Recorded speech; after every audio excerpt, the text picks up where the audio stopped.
Hi friends, नमस्कार, good morning. आप सभी लोगों का स्वागत है हमारे चैनल में। फिर से करवाएंगे आज आपको हम 20 क्वेश्चन जीके और जीएस का। अभी तक हम दो सीरीज करा चुके हैं, सीरीज 1 और सीरीज 2। जो नहीं देखे हैं, डिस्क्रिप्शन बॉक्स में उसका लिंक दे दिया जाएगा, सबसे पहले जाके आप देख लीजिएगा सीरीज 1 और सीरीज 2। फिर से सीरीज थर्ड में हम लेके आए हैं आज जीके और जीएस का क्वेश्चन नंबर 20 क्वेश्चन करवाएंगे। बिल्कुल वीडियो को शुरू से लेकर एंड तक देखना है ताकि आपको किसी भी चीज़ बहुत ही आसानी पूर्वक आपको समझ में आ जाए। ये आपका एसएसटी 8, 9, 10 प्लस जो भी कम्पिटिटिव एग्जाम में प्रतियोगिता परीक्षा है, एसएससी, रेलवे, बैंकिंग, जेएससी में ये क्वेश्चन पूछे जाते हैं। आइए फिर हम स्टार्ट करते हैं बिना कोई लेट किए हुए। कबीर किस धार्मिक नेता का शिष्य था? कबीर जो है किस धार्मिक जो थे नेता उसके शिष्य थे? Option A Shankaracharya, option B Ramanuj, option C Ramanand, option D Ramdas. तो कबीर जो है धार्मिक नेता के शिष्य थे। उनका नाम देखिए होगा क्या आपका। टाइम भी दिया जाएगा, अपने कॉपी निकाल के आप चेक कर सकते हैं कितना 20 क्वेश्चन में सही कर सकते हैं, ताकि परीक्षा का तैयारी करने के लिए डेली बेसिस पे वो हम 20 क्वेश्चन जीके जीएस पे करवाएंगे। इसमें आपका मिक्सिंग रहेगा आपका एसएसटी से हिस्ट्री, पॉलिटिकल, इकोनॉमिक्स, ज्योग्राफी और फिजिक्स, केमिस्ट्री, बायोलॉजी से सब चीज़ का मिक्सिंग रहेगा, मिला के क्वेश्चन लिया जाएगा ताकि आपको आसानी हो। देखिए उनके नेता का शिष्य था आपका रामानंद था, मतलब ऑप्शन सी यहाँ पे करेक्ट आंसर हो जाएगा। वीडियो अच्छा लगे तो लाइक करके अधिक से अधिक इसको शेयर अवश्य कर दे। आइए बढ़ते हैं फ्रेंड क्वेश्चन नंबर 2 की ओर।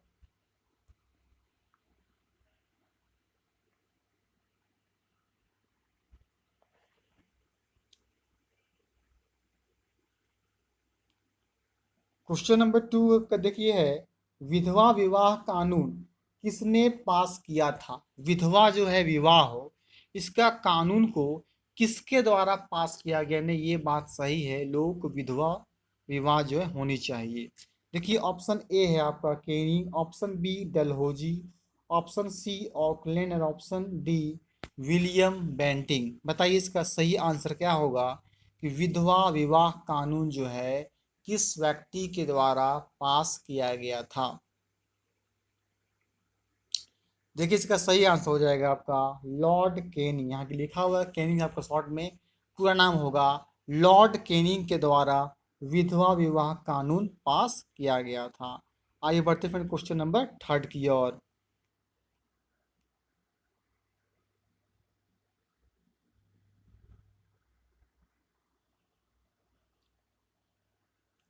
The Indian war of independence 1857 नामक किताब के लेखक कौन थे? The Indian war of independence 1857 नामक किताब के लेखक कौन थे? Sir Syed Ahmed Khan, option B B D Savarkar, option C S R Sharma, option D R C Majumdar. बताना है the Indian war of independence 1857 नामक किताब के लेखक कौन थे, किनको किताब के लेखक जाना जाता है? देखिए इसका सही आंसर हो जाएगा वी डी सावरकर। तो वी डी सावरकर जो है the Indian war of independence 1857 नामक जो है किताब को लिखे थे, उनके नाम था बी डी सावरकर। तो ऑप्शन नंबर बी जो है आपका यहाँ पे सही आंसर हो जाएगा। आइए बढ़ते हैं फिर क्वेश्चन नंबर 4 की ओर। क्वेश्चन देखिए 4 का आता है 1857 की क्रांति के समय गवर्नर जनरल कौन था?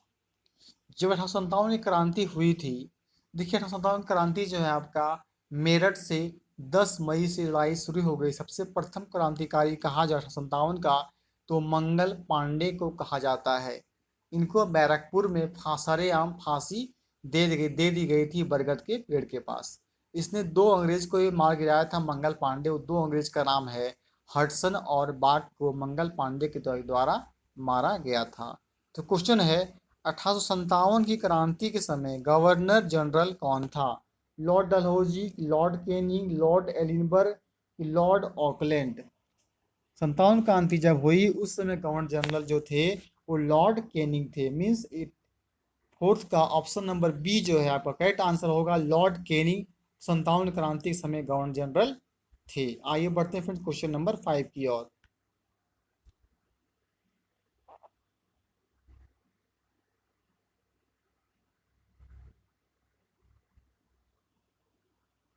क्वेश्चन नंबर 5 फ्रेंड्स, सूर्य तथा पृथ्वी के बीच न्यूनतम दूरी कब होती है? देखिए सूर्य और पृथ्वी दो हैं, सन और अर्थ, इसके जो बीच में है ना सबसे कम न्यूनतम मतलब होता है मिनिमम जो है डिस्टेंस, वो कब होता है, किस दिन को होता है, ये बताना है। ये बहुत ही अति महत्वपूर्ण प्रश्न है, कह सकते हैं आप ये मोस्ट इंपॉर्टेंट क्वेश्चन है। क्वेश्चन नंबर 5 कि सूर्य तथा पृथ्वी के बीच न्यूनतम दूरी कब होती है? ऑप्शन ए 22 दिसंबर, ऑप्शन बी 21 जून, ऑप्शन सी 22 सितंबर, ऑप्शन डी 3 जनवरी। तो सूर्य तथा पृथ्वी के बीच न्यूनतम दूरी को कहा जाता है, ये आपके कब होती है? तो 3 जनवरी को होता है। कब होता है फ्रेंड्स? तो 3 जनवरी को सूर्य तथा पृथ्वी के बीच न्यूनतम दूरी होती है, उसका नाम है आपका 3 जनवरी। आइए बढ़ते हैं इस पर क्वेश्चन नंबर 6 की ओर।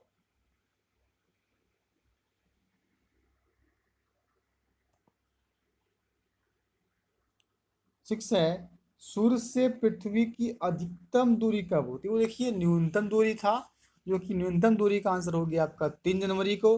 अब समझेंगे अधिकतम दूरी कब होती है। ऑप्शन ए 4 जुलाई, ऑप्शन बी 30 जनवरी, ऑप्शन सी 22 सितंबर and option D 22 December.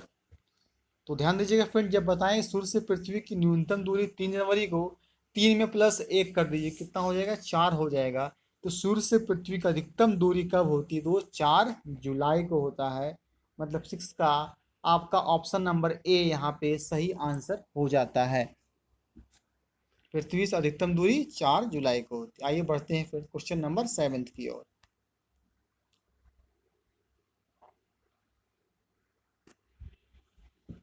Question number 7 देखिए आते हैं, अधिकांश मौसमी घटनाएं किस मंडल में संपन्न होती है? अब देखिए बहुत सारे मौसम घटना होते हैं, तो ये कौन सा मंडल में होता है? ऑप्शन ए संताप मंडल, ऑप्शन बी क्षोभ मंडल, ऑप्शन सी आयन मंडल एंड ऑप्शन डी बहिर मंडल। बताइए कि मौसम घटना, वर्षा होना, ये सब जो है किस मंडल में संपन्न होता है? संताप मंडल में वायुयान यानी कि जहाज चलाया जाता है। बहिर्मंडल सबसे बाहर वाला मंडल को बोलते हैं बहिर्मंडल। और देखिए यहाँ पे वर्षा जो है, मौसम घटनाएं जो होती है वो आपका क्षोभ मंडल में होती है। इसको बोलते हैं इंग्लिश में उसको इंग्लिश में बोलते हैं स्ट्रेटोस्फेयर, नहीं इसको इंग्लिश में बोलेंगे ट्रोपोस्फेयर। क्षोभ मंडल को इंग्लिश में ट्रोपोस्फेयर कहते हैं और समताप मंडल को इंग्लिश में स्ट्रेटोस्फेयर कहा जाता है। तो अधिकांश मौसमी घटनाएं जो आपकी वो क्षोभ मंडल में होती है। मीन्स ऑप्शन नंबर बी यहाँ पे करेक्ट आंसर हो जाएगा। अगर बात करें तो क्या बोलेंगे इसको? ट्रोपोस्फेयर बोलेंगे, ट्रोपोस्फेयर कहा जाएगा इसको इंग्लिश में क्षोभ मंडल को। आइए आते हैं क्वेश्चन नंबर 8 की ओर।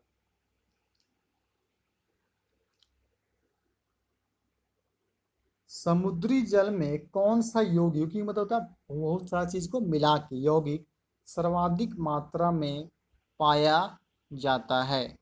बताना है। समुद्री जल जो होता है वहां पे बहुत खारा होता है, पता है आपको? तो कौन सा यौगिक सर्वाधिक मात्रा में पाया जाता है? Option A potassium chloride, option B sodium chloride, option C calcium carbonate and option D magnesium sulphate. बताना है फ्रेंड्स कि समुद्री जल में कौन सा यौगिक जो मिला के सर्वाधिक मात्रा में पाया जाएगा। देखिए इसका सही आंसर हो जाएगा आपका सोडियम क्लोराइड। समुद्री जल में अधिक मात्रा में पाया जाता है सोडियम क्लोराइड, मतलब हो गया NaCl। आइए बढ़ते हैं क्वेश्चन नंबर 9 की ओर।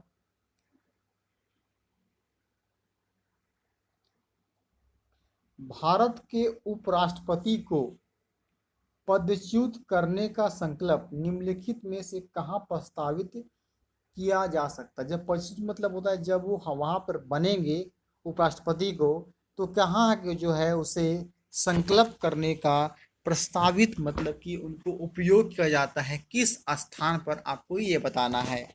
ऑप्शन ए केवल लोकसभा में, सिर्फ राज्यसभा में क्या उनको होता है, संकल्प किया जाता है। ऑप्शन बी संसद के किसी भी सदन में, किसी सदन में कर सकते हैं। ऑप्शन सी संसद की संयुक्त बैठक में एंड ऑप्शन डी केवल राज्यसभा में। देखिए भारत का उपराष्ट्रपति इसको बोलते हैं इसमें वाइस प्रेसिडेंट, राष्ट्रपति के बाद जो हैं वो होते हैं उपराष्ट्रपति। तो पदच्युत जो है संकल्प जो है कहाँ प्रस्तावित कर सकता है, तो इसे सिर्फ केवल राज्यसभा में ही प्रस्तावित किया जा सकता है। मीन्स नाइन्थ का आपका option number D correct answer हो जाएगा। राष्ट्रपति बच्चूत संकल्प जो है प्रस्तावित करते हैं आपके केवल राज्यसभा में कहा जाता है। ये देखिए मोस्ट इंपॉर्टेंट क्वेश्चन है, बार बार एग्जाम में रिपीट होते हैं, फिर से संभावना एग्जाम में आने का। तो संकल्प के बारे में बात होगा, उपराष्ट्रपति समझ लीजिएगा, इसका आंसर जो है केवल राज्यसभा में। आइए क्वेश्चन नंबर 10 की ओर आते हैं।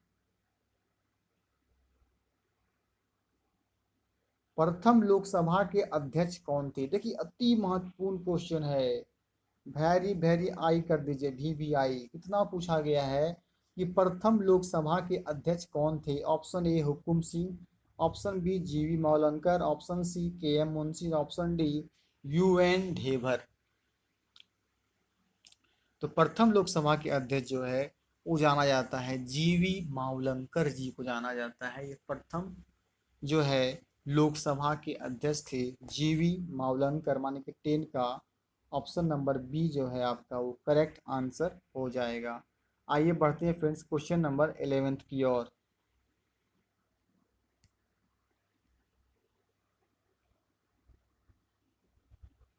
सिंधु घाटी सभ्यता की विकसित अवस्था में निम्नलिखित में से किस स्थल से घरों में कुओं के अवशेष मिले हैं? कहा जाता है कि सिंधु घाटी सभ्यता की विकसित विकसित जो विकास हुआ अवस्था में निम्नलिखित में से किस स्थल से क्या है घरों में कुओं के अवशेष मिला है वहां पे। Option A Harappa, option B Kalibanga, option C Lothal, option D Mohenjodaro. Harappa का देखिए स्थापना आपका 1921 में हुआ और मोहनजोदड़ो का स्थापना आपका 1922 ईस्वी में हुआ था। दयाराम साहनी ने हड़प्पा को खोजा था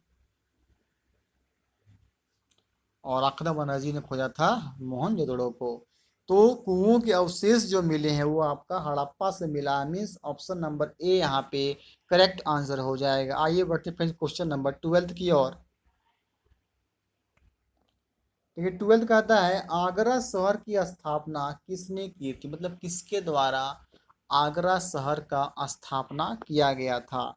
option A Bahlol Lodi, option B Firoz Tughlaq, option C Khizr Khan, option D Sikandar Lodi. तो आगरा शहर की स्थापना जो किया गया था वो सिकंदर लोदी जी के द्वारा किया गया था, आगरा शहर का स्थापना। तो किसने किया? सिकंदर लोदी ने किया था। आगरा शहर की स्थापना सिकंदर लोदी जी के द्वारा किया गया था। कब किया गया था? तो 1504 ईस्वी में इसका स्थापना किया गया था आगरा शहर की सिकंदर लोदी जी के द्वारा। आइए बढ़ते फिर क्वेश्चन 13 की ओर।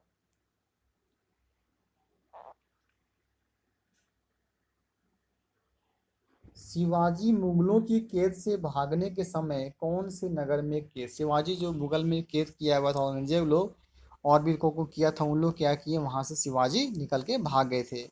तो कौन से कहा जा रहा है कि कैद से भागने के समय कौन से नगर में थे? Option A Gwalior, option B Agra, option C Delhi, option D Kanpur. बताइए शिवाजी मुगलों के कैद से भागने के समय कौन से नगर में थे? उन उस नगर का नाम देखिए आपका क्या है? आगरा। तो आगरा नगर में थे जब वहां से भागने के समय कौन से नगर में थे? तो वो आगरा नगर में थे। आइए क्वेश्चन 14 देखते हैं।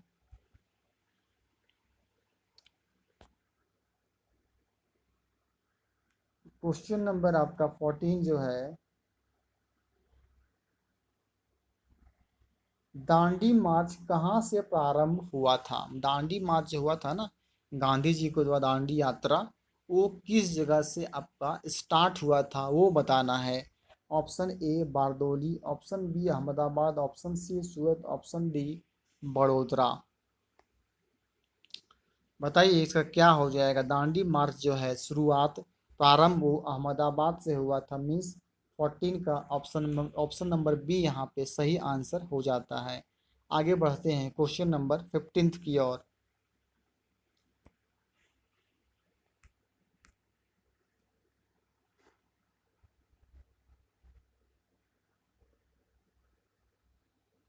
15 का था रिएक्टर माप से किसका मापन किया जाता है। रिएक्टर माप जो होता है वो किस चीज़ का मापा जाता है, किस चीज़ को मेजर किया जाता है। ऑप्शन ए पवनों का वेग, क्या पवन की वेलोसिटी को मापेंगे। ऑप्शन बी भूकंप, ऑप्शन सी गहराई, ऑप्शन डी ऊष्मा। तो रिएक्टर मापक से द्वारा मापन किया जाता है भूकंप का किया जाता है, ताकि भूकंप को धीरे धीरे आदमी लोग क्या कर सके, उसको कंट्रोल कर सके। तो रिएक्टर मापक जो है वो मापन किया जाता है भूकंप के द्वारा। मिस 15 का आपका ऑप्शन नंबर बी जो है वो करेक्ट आंसर हो जाएगा। आइए बढ़ते हैं क्वेश्चन नंबर 16 की ओर। मूंगफली का सबसे बड़ा उत्पादक देश कौन सा है। मूंगफली जो है जानते हैं सबसे बड़ा उत्पादक उत्पन्न करने वाला देश कौन सा है। Option A Bharat, option B Sudan, option D C Brazil, option D चीन। तो मूंगफली सबसे उत्पादक देश जो है वो कौन सा है, ये आपको यहाँ पे करेक्ट आंसर बताना है। सबसे बड़ा उत्पादक देश जो है मूंगफली का वो आपका चीन है। मीन्स क्या होगा, 16th का ऑप्शन नंबर डी जो है वो करेक्ट आंसर हो जाएगा। आइए फिर नेक्स्ट बढ़ते हैं क्वेश्चन नंबर 17 की ओर।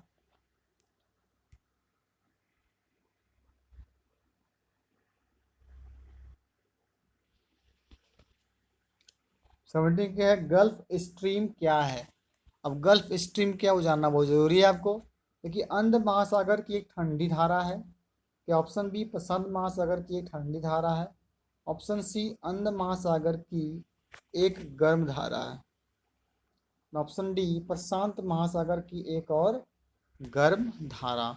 बताना है गल्फ स्ट्रीम क्या है। देखिए गल्फ स्ट्रीम जो है अंध महासागर की क्या है, एक गर्म धारा है। तो ऑप्शन नंबर बी जो है सी आपका करेक्ट आंसर हो जाएगा।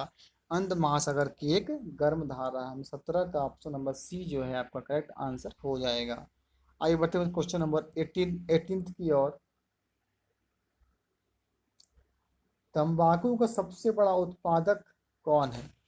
सबसे बड़ा जो पाया जाता है तंबाकू, सबसे बड़ा उत्पादक जो देश है वो बताना है कौन है।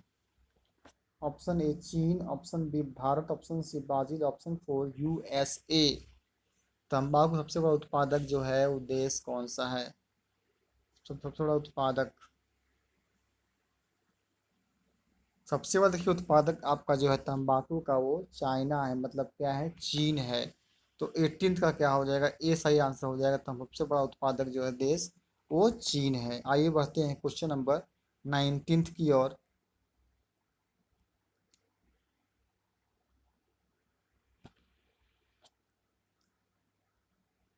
किस देश को संसार का चीनी का कटोरा कहा जाता है। कौन ऐसे देश हैं जो कि संसार को चीनी का कटोरा कहा जाता है।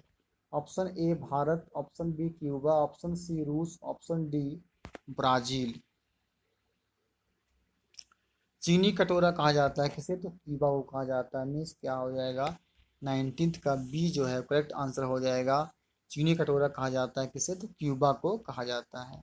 आइए बढ़ते हैं क्वेश्चन नंबर 20 की ओर।